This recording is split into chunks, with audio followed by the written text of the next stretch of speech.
नमस्कार दोस्तों, मैं राज पांडे। आप देख रहे हैं आरसीएन टुडे। आइए जान लेते हैं अभी की बड़ी खबर, मुख्य समाचार के बारे में। पहली बड़ी खबर की काशी विद्यापीठ में 26 को 3 पालियों में होगी प्रवेश परीक्षा। महात्मा गांधी काशी विद्यापीठ में 18 अगस्त 2021 को होने वाली प्रवेश परीक्षा 26 अगस्त 2021 को कराई जाएगी। विश्वविद्यालय प्रशासन की ओर से मंगलवार को नई तिथि की घोषणा कर दी गई है। इसके साथ ही आदेश भी जारी कर दिया गया है।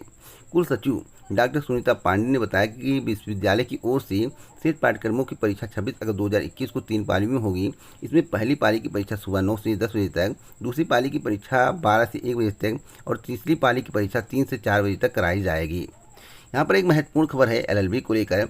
एलएलबी की एक सीट पर 40 दावेदार, 60 सीटों पर प्रवेश होना है, जिसके लिए 2422 आवेदन आए हैं। इसका मतलब है कि एलएलबी की एक सीट पर 40 से अधिक अभ्यर्थियों ने दावेदार की है। एक महत्वपूर्ण खबर संस्कृत विश्वविद्यालय की है। दाखिले के लिए 13 से काउंसलिंग। संपूर्णानंद संस्कृत विश्वविद्यालय परिषद में शास्त्री और आचार्य में दाखिले के लिए 13 से 17 सितंबर 2021 तक काउंसलिंग कराई जाएगी। प्रवेश लेने से संबंधित अभ्यर्थी 14 से 18 सितंबर 2021 तक शुल्क जमा कर सकेंगे। विश्वविद्यालय की ओर से मंगलवार को आदेश जारी कर दिया गया है।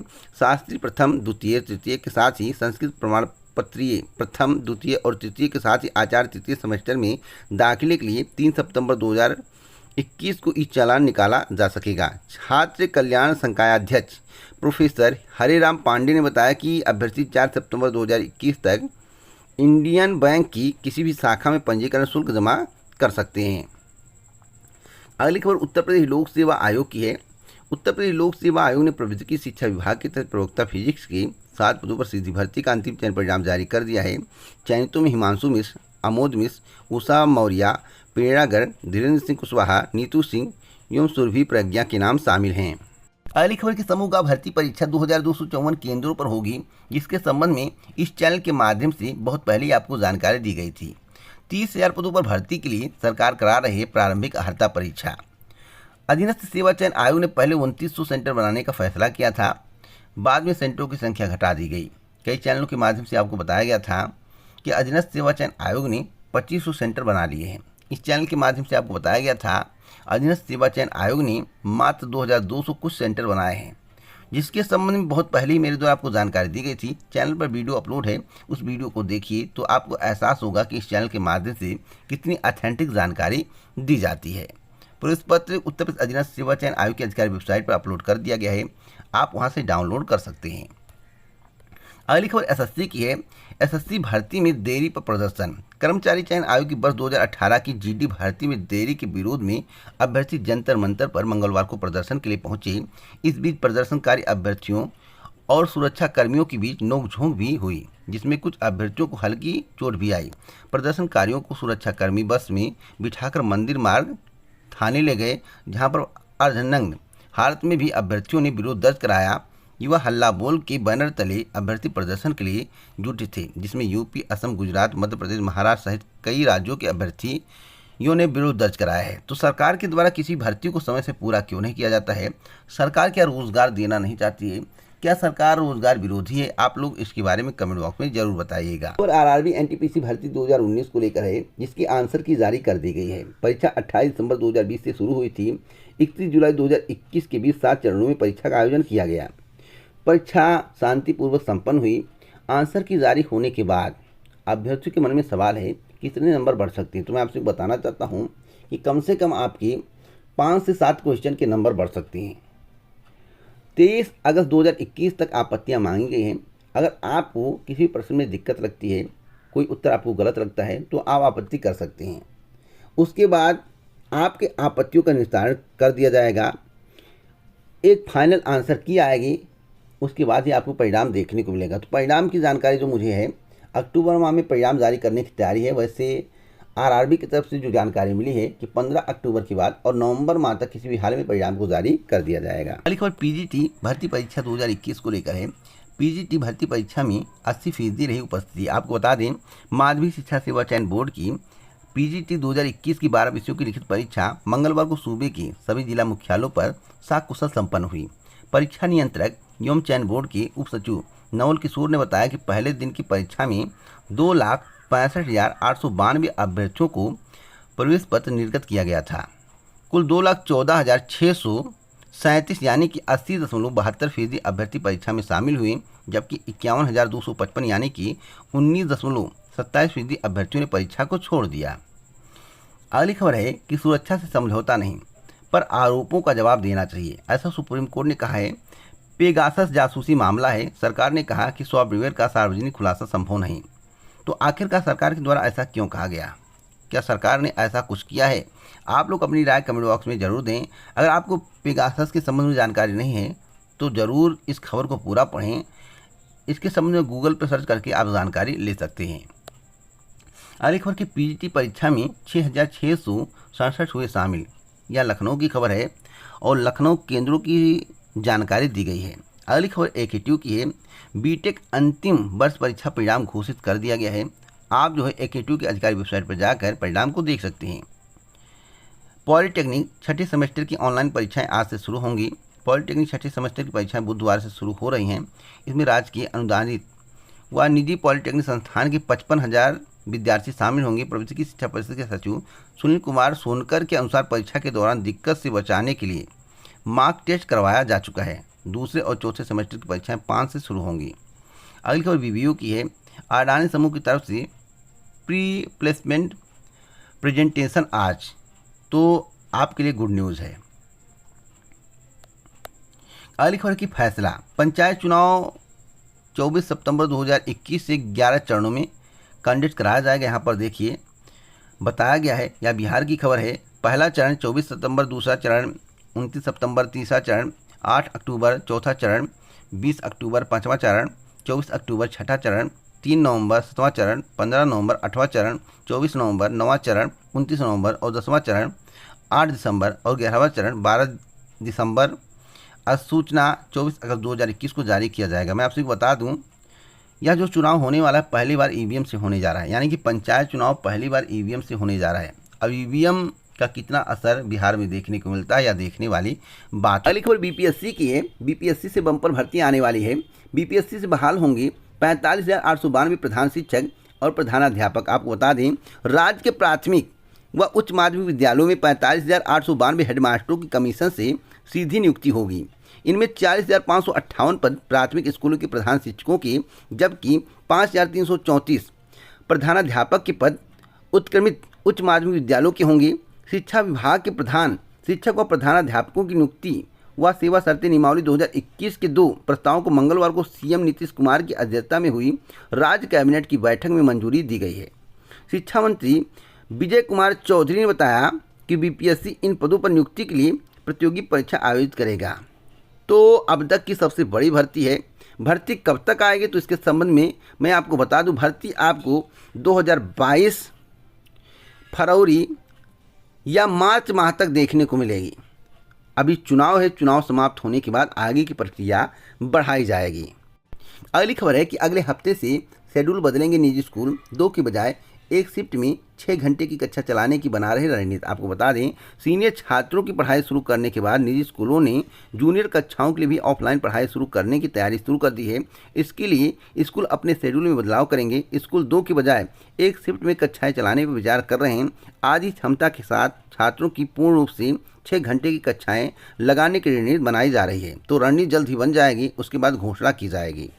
अगली खबर एपीएस भर्ती को लेकर है। एपीएस भर्ती के इंतजार में लाखों अभ्यर्थी बैठे हुए हैं। 2013-2010 एपीएस भर्ती का हाल आप लोग जानते होंगे। नई भर्ती कब तक आएगी, सभी के जहन में सवाल है। तो मेरे द्वारा आपको क्या बताया गया है, पिछला वीडियो देखिएगा, उसके बाद आपको एहसास होगा कि जो मेरे द्वारा आपको बताया जाता है वही बातें सही होती हैं। एपीएस भर्ती आपको अक्टूबर से लेकर नवंबर माह तक देखने को मिलेगी। वैसे तैयारियां बहुत तीव्र गति से की जा रही हैं। 250 पदों का याचन उत्तर प्रदेश लोक सेवा आयोग को प्राप्त हुआ है। कुछ और पद बढ़ सकते हैं और शासन की तरफ से मंजूरी भी मिल गई है। जो जानकारी मिल रही है, तो मंजूरी मिल गई है तो प्रक्रिया आगे बढ़ेगी। आपको भर्ती अक्टूबर से लेकर नवंबर माह तक किसी भी हाल में देखने को मिल जाएगी, जो कि मेरे द्वारा बहुत पहले आपको जानकारी दी गई थी। तो आप लोग तैयार रहिए। अगली खबर है कि शहरी बेरोजगारी फिर दोहरे अंक पर पहुंची।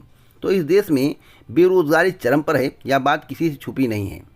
मैं आपको बता दूं कि कोरोना की दूसरी लहर से भारतीय अर्थव्यवस्था अब तक पूरी तरह से उबर नहीं पाई है। इसके चलते एक बार फिर से शहरी बेरोजगारी दर 8 हफ्ते बाद दोहरे अंक में पहुंच गई है। यहाँ पर देखिए बताया गया कि 15 अगस्त, 8 अगस्त, 1 अगस्त, 11 जुलाई, 25 जुलाई और 20 जून, यानी कि 20 जून, 25 जुलाई, 11 जुलाई, 1 अगस्त, 8 अगस्त और 15 अगस्त। 20 जून को 8.92% था ग्रामीण में और 15 अगस्त को 7.1% हो गया है। लेकिन शहरी की अगर हम बात करें तो 20 जून को 10.3% था, जो कि बढ़कर 10.23% हो गया है। तो इसका मतलब बढ़ोतरी देखने को मिल रहा है। तो इस पर लगाम कैसे लगाया जाए, बेरोजगारी को कम कैसे किया जाए, इसके बारे में सरकार को सोचना चाहिए। अगली खबर, सौम्या ने फतह की माउंट मणिरंग की चोटी। आपको बता दें कि सेना की रेड ईगल डिवीजन में तैनात मेजर सौम्या शुक्ला ने हिमाचल प्रदेश की माउंट मणिरंग की चोटी को सफलतापूर्वक फतह किया है। उनके साथ केवल महिला पर्वतारोही का दल है। इस टीम ने 15 अगस्त 2021 को पहाड़ की चोटी पर तिरंगा फहरा दिया। अब वह लौट रहे हैं। 29 अगस्त 2021 को पर्वतारोहियों की टीम वापस आ जाएगी। अगली खबर की, पसीने से चार्ज होने वाली खास स्मार्ट वॉच तैयार। आपको बता दें कि वैज्ञानिकों ने एक खास तरह की बैटरी युक्त स्मार्ट वॉच विकसित की है। यह बिजली के बजाय पसीने से चार्ज हो सकती है।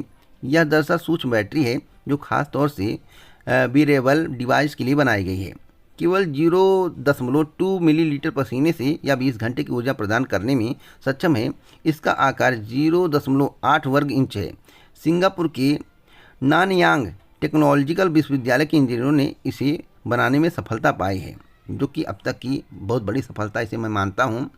आपको कैसा लगा आप लोग कमेंट बॉक्स में ज़रूर बताइएगा। अगली खबर है, 24 अफसर जबरिया रिटायर किए जाएंगे। जैसा कि आप लोगों को मालूम होगा कि अमिताभ ठाकुर को जबरिया रिटायर किया गया था, जो कि उत्तर प्रदेश के मुख्यमंत्री योगी आदित्यनाथ के खिलाफ चुनाव लड़ने वाले हैं। अब इन्हें कौन कौन सपोर्ट करेंगे, आप लोग कमेंट बॉक्स में अपनी राय जरूर दीजिएगा। अगली खबर लखनऊ विश्वविद्यालय की है। डी फार्मा की 60 सीटों के लिए 360 छात्रों ने किया आवेदन। आवेदन की तिथि बढ़ा दी गई है। आपको बता दें कि जयनारायण मिश्र महाविद्यालय में यूजी पीजी प्रवेश के लिए ऑनलाइन आवेदन की अंतिम तिथि 20 अगस्त 2021 तक बढ़ा दी गई है। प्राचार्य डॉक्टर मीता शाह ने बताया कि प्रवेश प्रक्रिया 25 अगस्त 2021 से शुरू की जाएगी। आपको बता दें जो डी फार्मा की सीटें हैं, 60 सीटों पर दाखिला शुरू है, जिसमें 360 छात्रों ने आवेदन किया है। दाखिले के प्रवेश परीक्षा का आयोजन किया जाएगा, जिसका कार्यक्रम अन्य डिप्लोमा कोर्सों के साथ जारी किया जाएगा। बता दें कि विश्वविद्यालय प्रशासन ने नए सत्र से पहले विश्वविद्यालय में इंस्टीट्यूट ऑफ फार्मास्यूटिकल साइंसेज की स्थापना की, जहां स्ववित्त पोषित मेड पर बी फार्मा की 100 व डी फार्मा की 60 सीटों पर प्रवेश की हरी झंडी फार्मेसी काउंसिलिंग से ले ली है। तो बहुत ही अच्छी खबर है। जल्द ही परीक्षा तिथि की घोषणा करके आपको बताई जाएगी अगर आपने आवेदन किया है। अगली खबर पीजीटी परीक्षा को लेकर है। पहली पाली में 22% ने छोड़ी परीक्षा। आपको बता दें कि चयन आयोग द्वारा आयोजित पीजीटी की परीक्षा में जहां अभ्यर्थियों की सीटिंग प्लान ढूंढने में मशक्कत करनी पड़ी, परीक्षा में 78 से 80% अभ्यर्थी उपस्थित रहे। सुबह की पाली में 11 और दोपहर की पाली में 8 केंद्रों पर परीक्षा हुई। तो मैं आपको बताना चाहता हूँ, यह लखनऊ की खबर है। लखनऊ में 22% अभ्यर्थियों ने परीक्षा को छोड़ दिया था। अगली खबर, पॉलिटेक्निक और तकनीकी संस्थान वाईफाई से होंगे लैस, जो कि बहुत ही अच्छी खबर है। आपको बता दें प्रदेश के पॉलिटेक्निक और तकनीकी संस्थानों को वाईफाई से लैस किया जाएगा। वहीं सफल उद्यमी और कॉरपोरेट सेक्टर के दिग्गज विद्यार्थियों को मेंटर के रूप में गाइड करेंगे। गौरतलब है कि प्रदेश सरकार प्रौद्योगिकी शिक्षा की गुणवत्ता बढ़ाने के लिए लगातार प्रयास कर रही है। इसके तहत तकनीकी सुविधाओं का विस्तार किया जा रहा है। तो कब तक वाईफाई आपको देखने को मिलेगा, तो मैं आपसे बताना चाहता हूँ, वाईफाई के लिए अभी आपको 5 से 6 महीने इंतजार करना पड़ेगा। चुनाव के बाद अगर सरकार आती है तो वाईफाई देखने को मिलेगा, नहीं तो दूसरी सरकार वाईफाई लगाएगी, क्योंकि बजट पास होने के बाद कोई दिक्कत नहीं होती है। अगली खबर दिल्ली विश्वविद्यालय की है। पहली कटऑफ 1 अक्टूबर 2021 को। आपको बता दें कि दाखिले 4 अक्टूबर 2021 से शुरू होने की संभावना है। पहले की तरह मिलेंगे 3 दिन। अगली खबर की, आज करीब 10,000 करोड़ का अनुपूरक बजट पेश किया जाएगा। इस बजट में युवाओं के लिए, किसानों के लिए, कर्मचारियों के लिए क्या होगा, यह देखने वाली बात होगी। वैसे माना जा रहा है कि किसानों, कर्मचारियों, युवाओं पर फोकस करेगी योगी सरकार। अब बजट देखने के बाद ही पता चलेगा आखिरकार उसमें क्या तोहफा होता है किसानों के लिए, कर्मचारियों के लिए, युवाओं के लिए। आपको क्या लगता है योगी सरकार आपके लिए क्या करने वाली है? यूपी की है। यूपी की नलकूप ऑपरेटर भर्ती को लेकर है। नलकूप ऑपरेटर भर्ती की प्रतिशत सूची जारी न करने पर जवाब तलब किया गया है। इलाहाबाद हाईकोर्ट ने सिंचाई विभाग में 3,210 नलकूप ऑपरेटर भर्ती में खाली बचे पद प्रतिशत सूची से न भरने के कारणों की 19 अगस्त 2021 तक विस्तृत जानकारी मांगी है। कोर्ट ने सही तथ्य पेश न कर गुमराह करने वाले अधिकारियों पर नाराजगी जताई है और कहा है कि जब सरकार ने भर्ती निकाली है तो सारे पद भरे क्यों नहीं जाते हैं। बचे पदों की परीक्षा सूची के अभ्यर्थियों से भरने के बजाय उन्हें हाईकोर्ट में आने को विवश करते हैं, जबकि सरकार व अधीनस्थ आयोग को खुद पद भरने चाहिए। तो अब देखना होगा कि इसके संबंध में क्या जवाब लगाया जाता है। जवाब बहुत ही महत्वपूर्ण है। जवाब लगाने के बाद सरकार के द्वारा और अधीनस्थ सेवा चयन आयोग के द्वारा अपना पक्ष हाईकोर्ट में क्या रखा जाता है, यह देखने वाली बात होगी। फिलहाल इतना माना जा रहा है, अगर हाईकोर्ट ने आदेश दे दिया तो प्रतीक्षा सूची आएगी। वैसे आने की प्रबल संभावना है, क्योंकि यह भर्ती 2016 की भले ही थी, लेकिन 2018 के बाद ही कंप्लीट हुई है। यानी कि जिन अभ्यर्थियों को प्रतीक्षा सूची का इंतजार है उनका सपना साकार हो सकता है अगर कोर्ट ने आदेश दिया। फिलहाल आयोग के पास कोई जवाब नहीं होगा, जहां तक मेरा मानना है। अगली खबर कि सितंबर में आवेदन लेने की तैयारी। प्रवेश परीक्षा इलाहाबाद विश्वविद्यालय प्रशासन 23 अगस्त 2021 को कर सकता है एजेंसी का चयन। अगर आपको इसी प्रकार की जानकारी चाहिए तो आप हमसे जुड़ें। यूपी टेट के संबंध में और एडेड जूनियर हाई स्कूल शिक्षक भर्ती के संबंध में इस चैनल के माध्यम से आज आपको जानकारी दी जाएगी। एडेड जूनियर हाई स्कूल शिक्षक भर्ती कब होगी, यूपी टेट की परीक्षा कब होगी और सी टेट का नोटिफिकेशन कब तक आएगा, इसके संबंध में कुछ बहुत जानकारी कल मेरे द्वारा आपको दी गई थी, लेकिन आज ऑथेंटिक जानकारी के साथ मैं प्रस्तुत होऊंगा। तो आप लोग थोड़ा इंतजार करें, आज आपको सही सटीक जानकारी देखने को मिलेगी। इसी प्रकार की जानकारी के लिए चैनल को सब्सक्राइब करें, बेल आइकन दबाएं और पर सेलेक्ट करें, जिससे हमारे वीडियो का नोटिफिकेशन आपको सबसे पहले पहुंच जाए, वीडियो को आप सबसे पहले देख पाएं। जय हिंद, जय भारत दोस्तों, नमस्कार।